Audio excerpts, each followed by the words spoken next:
Because this is a panel on a call for action, what I'd like to do is challenge each member of the panel to give us one recommendation for things that the implementation science field should do.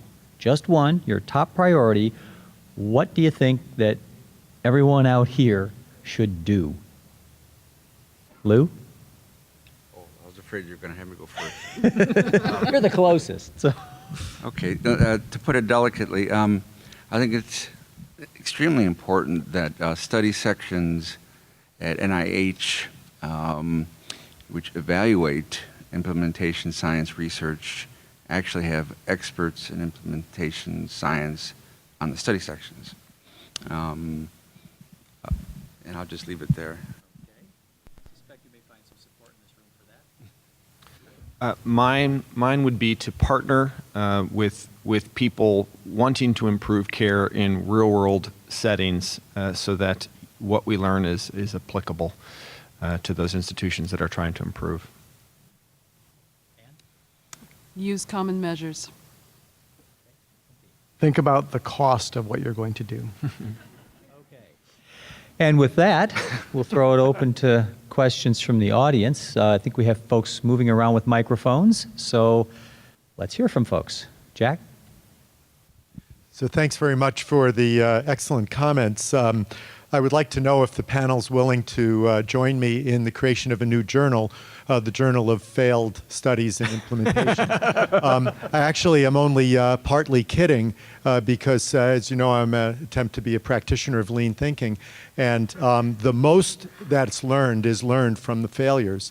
And in fact, the implementation strategy most often used in lean thinking is, in fact, to set up small tests, knowing half the plans you make are wrong, you just don't know which half. You run them as an experiment to see what you don't know about the work. So, but what's often missing is there is no place for this learning. There is no repository. We're creating a small local one at the health system on Confluence of, you know, people's tried ideas, if you will, what happened and what you learned. So I think there's a huge opportunity for us to create an environment for sharing learning on the failures. And the learning on the failures is in a way much more interesting than the learning on the successes. As you know, if you ask a bench scientist, they'd say the unexpected finding was actually the most provocative because it forced them back to the drawing board to think about what they don't understand.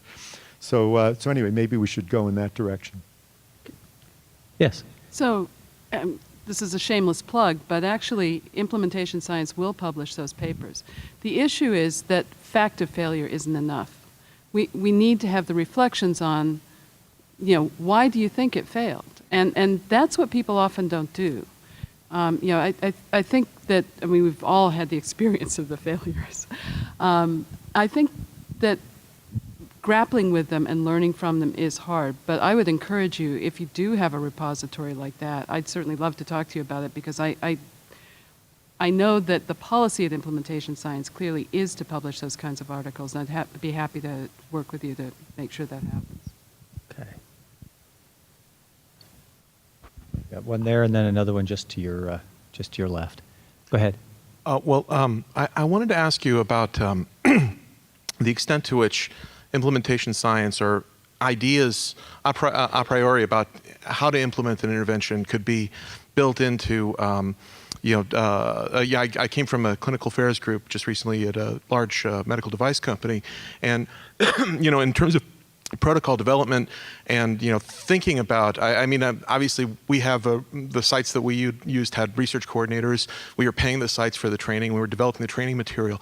But I wonder the extent to which not thinking about how to seamlessly implement in a community setting or long term adds to the cost of clinical trials and reduces the value of the result, and whether there's any, whether this group or others have perceived that a role in terms of trial design.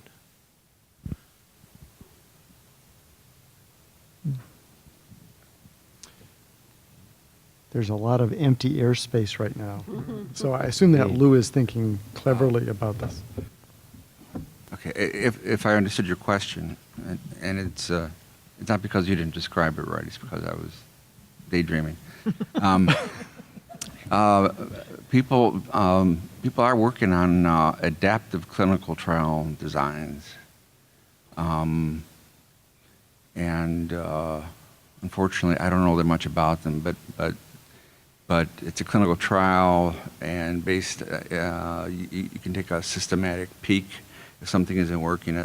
My understanding is that you can then modify and go on. But so, and I believe they are called adaptive clinical trials. So there is a growing, though small, literature on that. It's often interesting in doing clinical trial work with pharmaceutical companies and device manufacturers is the practicing world doesn't see often how many resources go into making the trial happen.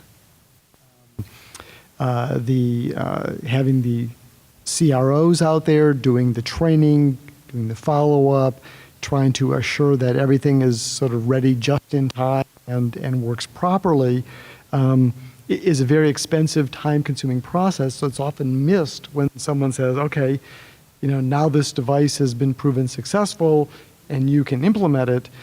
Sometimes there are manufacturers that continue with providing the training and the support and allowing people to use them afterwards. But it's often a bit of a leap of faith from, we've seen it in the journal, we've seen a demonstration at a medical meeting, to we're actually going to use it in a clinical setting. And those leaps aren't in the literature, they're all, I don't know how to make that more apparent. Do you have a follow-up to what Just from my perspective, sitting on a study team, I'm a statistician, biostatistician. It's amazing how much back and forth there is in terms of actually implementing what's written in the protocol. And I guess I wonder about the ability for, and I realize that ultimately there are training materials for using the devices. I was, working on intracardiac devices, but at the same time, I wonder the extent to which there's knowledge that's being developed over the course of the clinical trial that's not potentially being archived and utilized further, and whether this is potentially of course with the FDA Critical Path Initiative, there are all of these there's tremendous concern about the cost and difficulties in conducting human research. And so I guess my impression is that there's a real missing piece in terms of, that maybe it's a false, to think about a efficacy to effectiveness paradigm is maybe misses a point about sort of focusing on the methodology for implementation. There is increasing use of mixed methods, where you combine both qualitative and quantitative procedures. In fact, I'm on a study section at ARC, and it's almost kind of rare to see a proposal come through that's not using mixed methods, so that you get both the quantitative, but you also set it up very rigorously to get opinions and of the personnel as you're going along. So you have both types of data.